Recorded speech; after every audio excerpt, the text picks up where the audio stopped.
For weeks, the Lake District has been off limits to those who don't live here, but this weekend, people are allowed to come here from as far away as they like. They just can't expect the kind of welcome they'd usually receive. What people need to remember if they're coming to the Lake District is that it's not the Lake District that they're used to. The cafes, coffee shops, restaurants, pubs, the lot, none of them are open.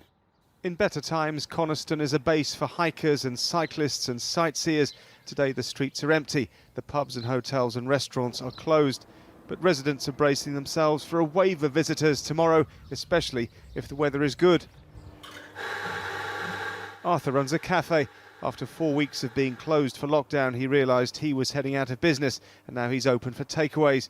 He reckons 85% of trade here comes from tourism, and that puts everyone in a tough spot. We are all afraid there's going to be a second spike in the illnesses and deaths. And I would like to say people will apply common sense.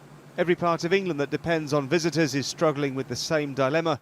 The ones who come to Putborough Beach in Devon keep the local economy afloat, and the locals can't believe they're having to ask them to stay away.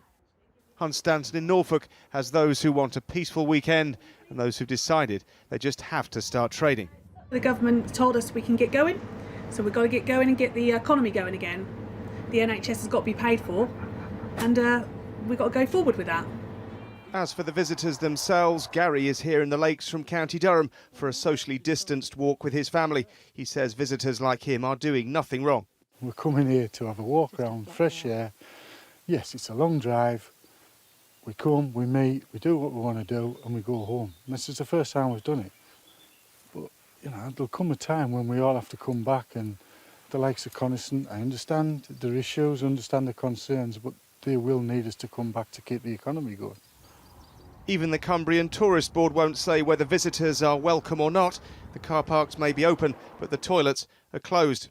You might be allowed to come here, but once you've had your walk, they want you to go home again. Damon Green, News at 10, Cumbria.